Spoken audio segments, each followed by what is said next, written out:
Suspense. And the producer of radio's outstanding theater of thrills, the master of mystery and adventure, William N. Robson. Mardi Gras, from the French, meaning Fat Tuesday, the day before Lent begins. Carnival, from the Latin, meaning goodbye to meat. And Bible, from the Greek, meaning book. Put them together and they spell terror. Terror for John Lund, as he plays the man who stole the Bible, a tale well calculated to keep you in Suspense.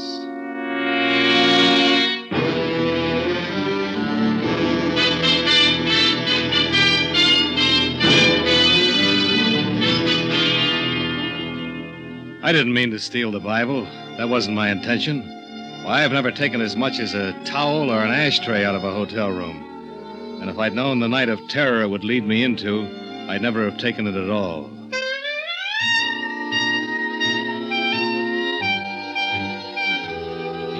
Mardi Gras in New Orleans. A gay time, a lot of laughs, if you're in on it. But me, I was stuck in a stuffy hotel room waiting for a call from the boss.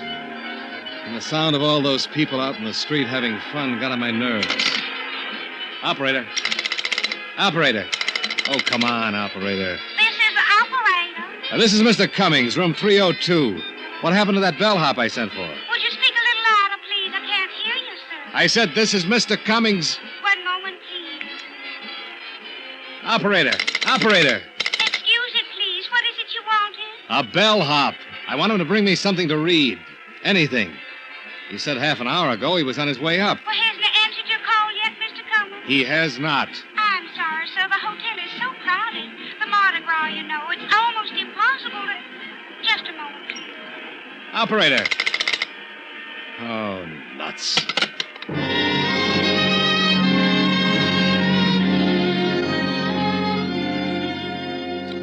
I paced back and forth, wishing the boss would call me so I could get out of that room.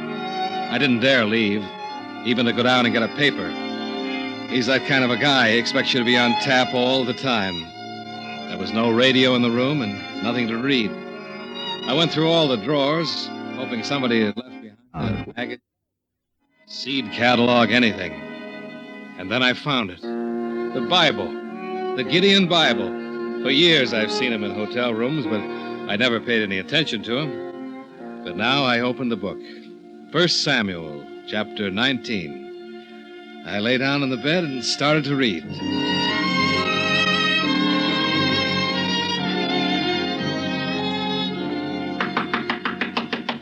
The knock surprised me. I'd forgotten about the bellhop.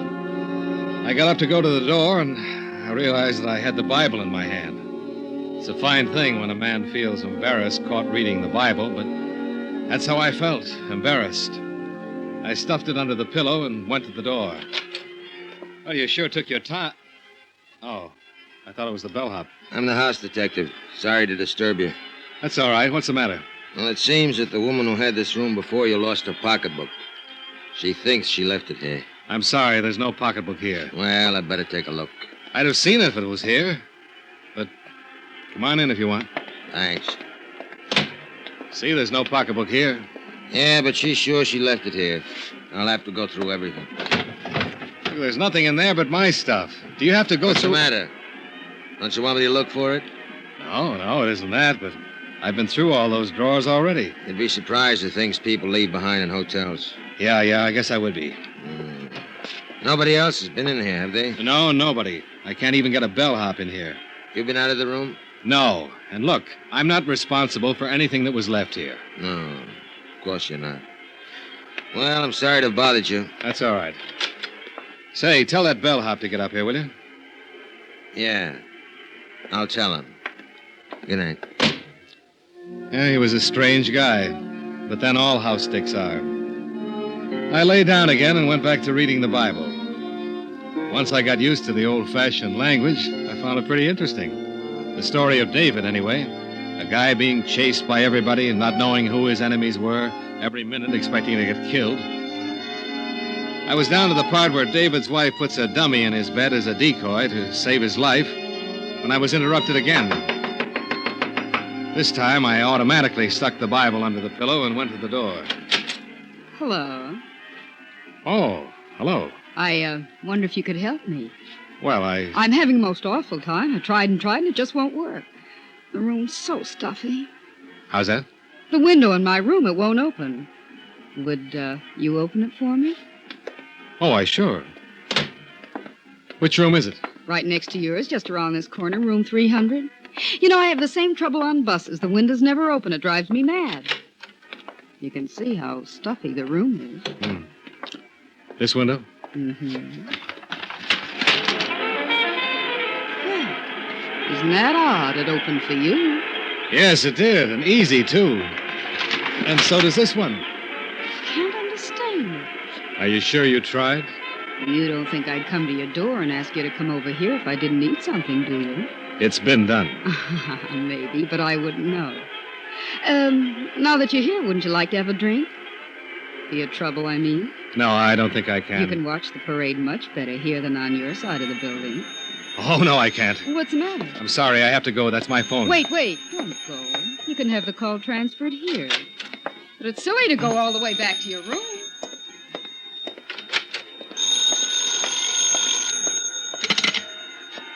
Hello, Cummings here. Oh, yes, sir. I've been waiting for your call. Now, listen, I covered the whole territory down here, and things look pretty healthy. You see, the main difficulty has been... I stared at my briefcase. I'd left it on the dresser. Now it was on the bed, and everything had been pulled out of it. The closet door was ajar, and the drawers in the bureau were open. My Gladstone apparently hadn't been touched, but everything else had. I heard the boss talking trends and business conditions, but my mind was on a girl who wanted a window open, a window that wasn't stuck, while somebody searched my room. Calmly, I finished my conversation and hung up. There was no reason now for me to stay in the room. I gathered up my stuff, and I took the Bible from under the pillow. Funny, I'd gotten interested in it. I wanted to go on reading it, so I stuck it in my topcoat and walked out of the room. On my way to the elevator, I got a sudden impulse. I stopped in front of room 300 and knocked. Who are you looking for, mister? Oh, where's the lady? Nobody in there now. Lady just checked out. Well, that's impossible. I was just here. I don't know anything about that, but she checked out a couple of minutes ago. See? Gotta clean it up after right now. I'm gonna be glad when this Mardi Gras over. Everybody go crazy. Hotel go crazy. People check in, check out. Steal everything that ain't tied down. Steal? I said steal. Ashtrays, bath towels, soap. I wouldn't be surprised they'd take the beds next. The Bible in my pocket suddenly felt like a pound of uranium. I wondered if the cleaning woman could read the guilt on my face, but she put her wastebasket down in the hall and went back in to clean the room. For a second, I considered taking the Bible back to room 302. Maybe I would have, if it hadn't been for the discarded book jacket in the wastebasket. It was gaudy, red and yellow. I grabbed it up, put it around the Bible. The title read, "You Will Die Tonight."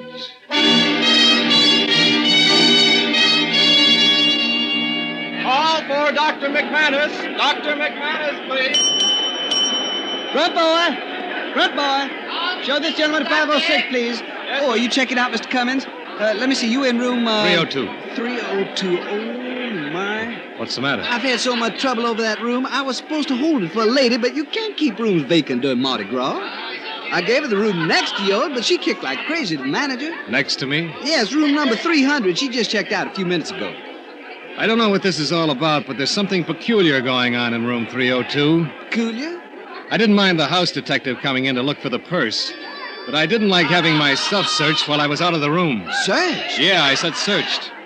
Now, you say the house detective did this? He said the woman who had the room before me left her purse. Oh, and but that that's impossible. What do you mean? A man had the room ahead of you. Oh, yeah, I'm positive of it. Just a minute, I got the register right here. A man, Mr. Gregory. Now, the house detective isn't on duty today, but when he comes in Not tomorrow... on duty? Well, then what was he doing in my room? Today? Of course today, tonight. A tall guy with black there's hair. Some mistake, Mr. Cummings. Our house detective, Mr. St. Clair, is short and bald. And he hadn't been in the hotel all day. He's homesick. Well, it had all the makings of an interesting little intrigue. But I left the mystery of room 302 with the room clerk and went to the cigar stand. It was 8 o'clock. My train wouldn't leave until midnight. Yes, sir. What'll it be? Cigarettes or cigars? Cigars, 3 Coronas. Make it 6. I always like to sell cigars. Men don't smoke cigars like they used to. Cigarettes, that's the fashion today. They give me a good cigar every time. Somebody's having a good time. Ooh, they all had a good time during the carnival. Say, I wonder where I could check my bag and briefcase for a little while. Going to see the parade? Yeah, I thought I would. Mill around a little bit. I got a couple hours to kill. Well, I'd be glad to keep it for you. I'm on duty till midnight. Oh, would you? Say, that's mighty nice of you. Don't mind at all. Mardi Gras is something to see. You shouldn't miss it. But you'll have more fun if you rent a costume. Hotels got them for rent, you know. No, thanks. I'll go as I am. He stuck my stuff under his counter, and I elbowed my way across the crowded lobby to the street door. Through the glass, my eyes met the eyes of another man, the tall man with black hair, the man who had said he was the house detective. I swung the hotel door open. I had a few questions I wanted to ask that boy, but he was swallowed up in the crowd. And then a big hand clapped me on the shoulder, and a voice boomed in my ear. There you are, sinner! I whirled around and looked into the mask of a laughing, red-faced devil. Don't try to evade me, sinner. I've come to collect you with my nice, shiny pitchfork. And when the devil comes for you, your time is up. All I could see in the mask was a pair of eyes. They were green eyes, and they were laughing. And the devil threw his arm around my shoulder and urged me along the street. I balked a little. I hadn't had anything to drink. The whole thing seemed kind of silly, but before I knew what happened, a clown grabbed my other arm. Let's take the sinner to the fiery furnace. And the two of them, the devil and the clown, were propelling me down the street toward a parked car. Come along, sinner. Hey, now, wait a minute. The sinners are reluctant. Push him in, clown. Look. Get in, sinner. Hey, you guys. Hey, let me out of here. Look, where are you going? All right, let's have it. Have what? The Bible. The Bible you took out of room 302. The Bible? Say, you're not drunk. Don't waste time on him. Frisk him. Look, I don't know who you are, He hasn't got it on him. What'd you do with it? Where is it? I told you I haven't got it. Oh! That's to let you know we're not playing. Now let's take it again, huh? Where's the Bible? I tell you I haven't got it. I had it, but I guess I lost it. Lost it? Where'd you lose it? I don't know. Why, you... Don't do that, sinner. It's just as easy for me to pull this trigger as to look at you. But I'm telling you the truth. I haven't got it anymore. All right, you haven't got it. But you'll tell me where it is, you understand, if I have to kill you to find out. What are you stopping for? The crowd, I can't get through. Come on, let's get moving. Get out of here. What do you want me to do? Drive over them? Come on, get out of here. A bunch of rebels, drunk and out for bear, opened the back door of the car and started climbing over us. Nothing would stop them from weaving through. They thought it was fun pushing and shoving each other. One of them fell, sprawled across the devil's lap, and they began to pile up. And suddenly, I knew that this was escape. I climbed out of the car. I ran blindly away from them. I saw a cab at an intersection. I ran out, opened the door, and there he was, in the back seat, the phony house detective. I slammed the cab door and bolted across the street. There was a policeman on the corner directing traffic. I ran up to him. Hey, where do you think you're going? They're trying to kill me. You've got to help me. Kill you? Who's trying to kill you? The devil. He's after me. The devil? Yes, and the clown, too. Mickey Mouse? I mean it. I'm serious. You're drunker than you look. I haven't had a drink, I tell you. They're trying to kill me. And why would they be doing that? Because they want the Bible. The Bible? Yes, you see, I stole the Bible, and here they come now. Who? The devil and the clown across the street. Look, you've got to get me out of it. You've got to stop them. They'll kill me. Sure. Now, take it easy, young fella. There you are, sinner. Come on. What are you trying to do? Get us in trouble? Sure, he's going to miss the party. It's all a trick. Don't listen to him. This young fella claims you're trying to kill him. Me? Oh, not me. But if he doesn't get to the party pretty soon, his wife is going to kill him. I haven't got a wife. There isn't any party. They're lying, I tell you. Be good, boys. Move on. I got to keep this traffic moving. All right, come on. You heard what the policeman said. Come Please, on, officer, sinner. please. Come on, sinner. Let go of me. Officer. Beat it now. Go on with it. I demand to be arrested. Go on, I demand said it. now. Go on. Oh, officer, you're a fool. I'm a what? If it weren't for Mardi Gras, I'd run you in. And you won't arrest me, huh? Okay. But remember, I didn't want to do this.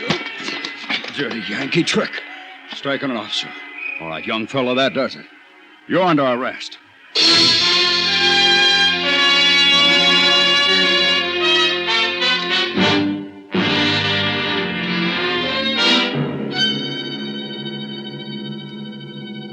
In just a moment, we will return to tonight's story of Suspense.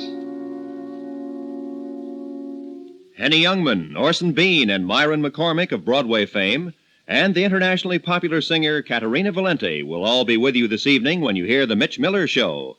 For star-studded variety entertainment at its sparkling best, join us every Sunday night when The Mitch Miller Show is on the air over most of these same stations. And now, we continue with John Lund in The Man Who Stole the Bible, a tale well calculated to keep you in suspense.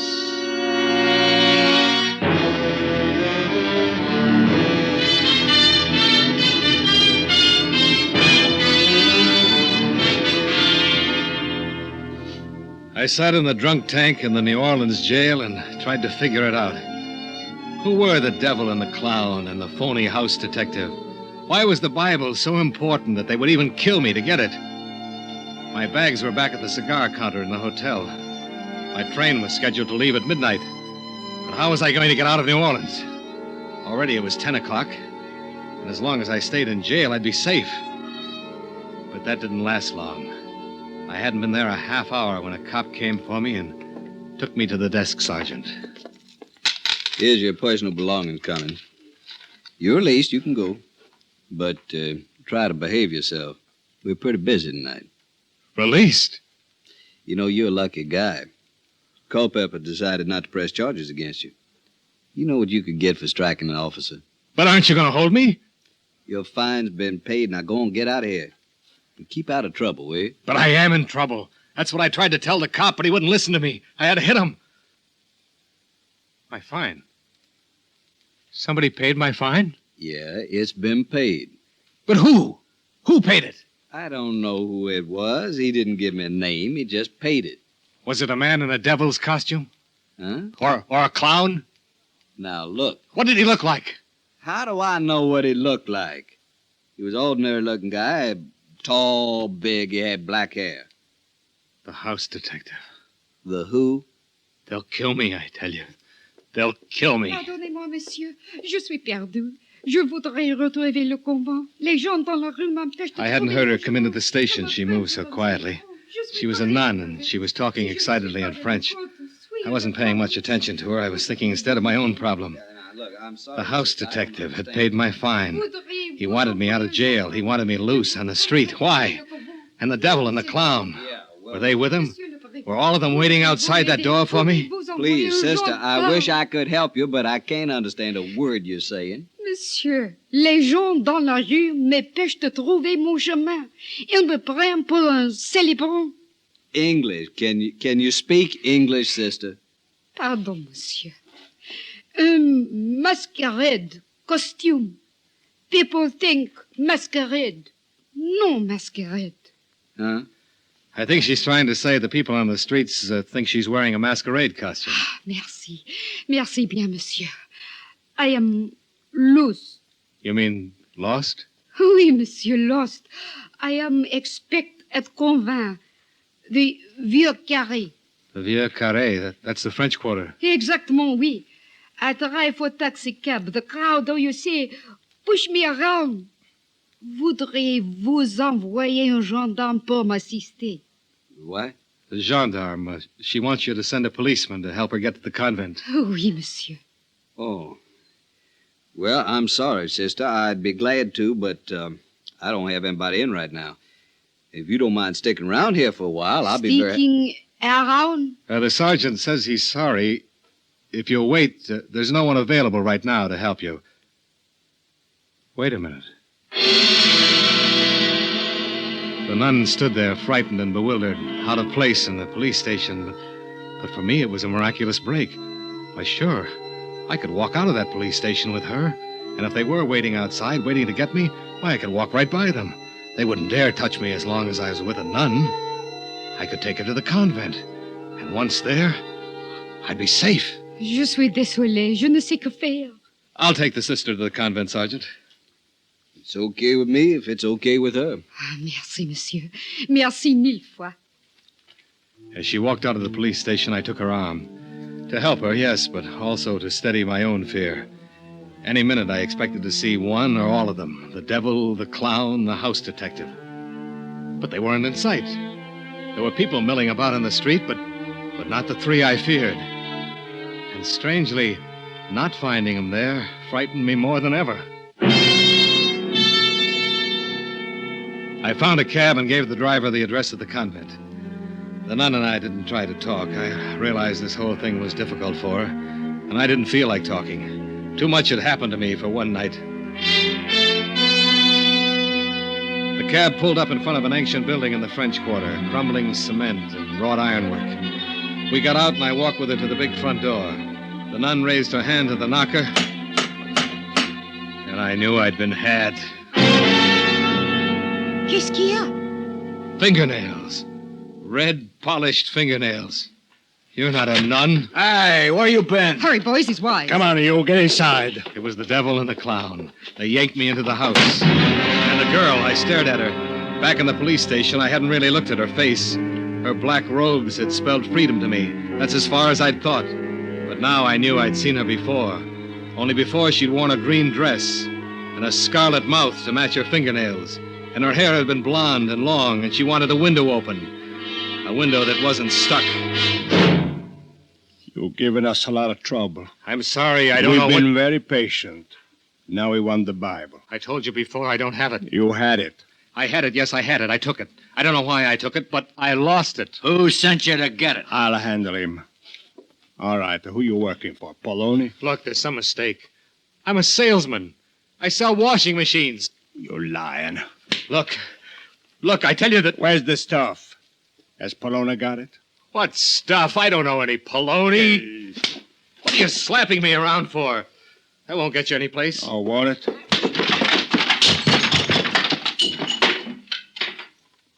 Let me talk to him. Look, if you're covering up for Poloni... Who's Poloni? I don't know any Poloni. Poloni wouldn't take a beating for you. But I tell you, I don't know... Whatever he's paying you, we'll pay you more. We'll pay him nothing.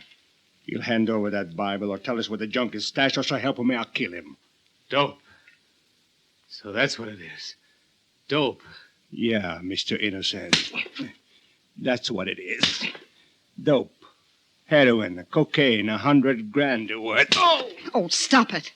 You kill him, we'll never find it. Listen to me. What's your name? Cummings. You work for Poloni, Cummings. Nobody but Poloni knows about that Bible. You came to hijack this stuff. I tell you, I don't know Poloni. Ah, stop lying. Poloni knew our carrier was hot, that he had to drop the stuff somewhere in New Orleans. You're wasting your time, baby. I'll make him talk. Oh, don't. You gonna talk? I don't You know. want the butt of this gun right across your face? Look, you've got to believe me. He hit me with the gun. I tried to keep my eyes open, to hang on to consciousness. Across the room, I saw the door open, and in it stood a man with another gun, a big man with black hair, the phony house detective. Was his name Poloni?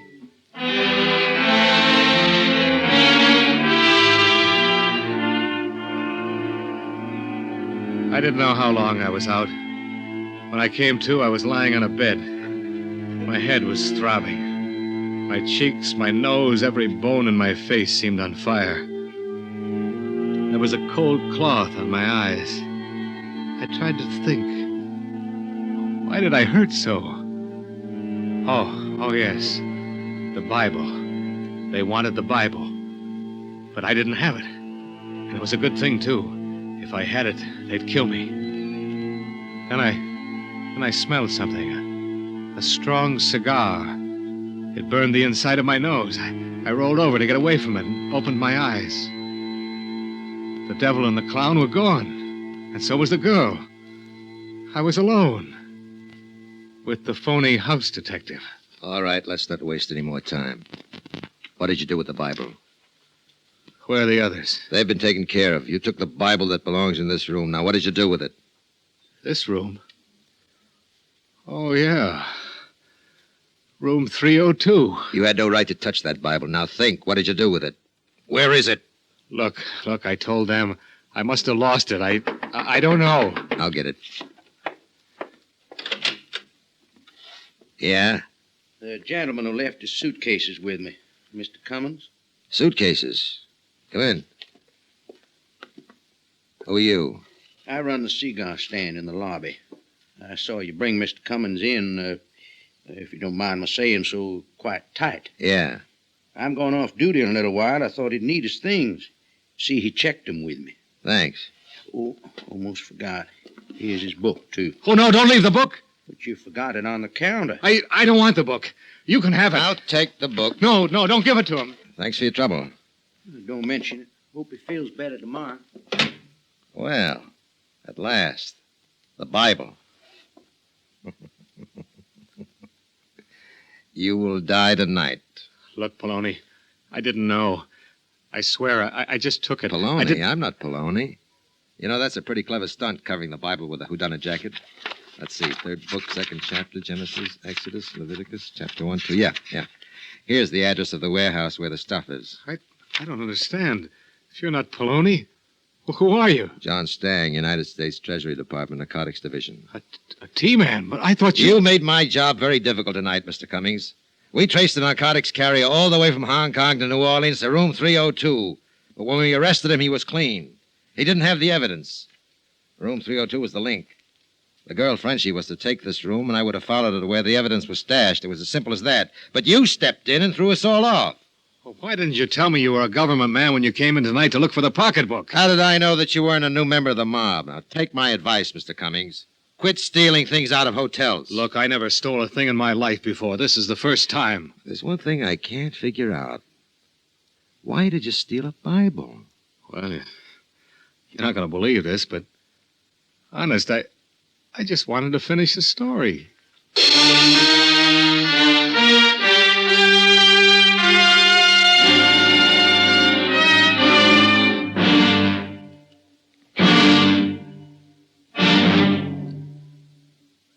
Suspense, in which John Lund starred as The Man Who Stole the Bible, by John Bagni and Gwen Bagni Gielgud. Listen.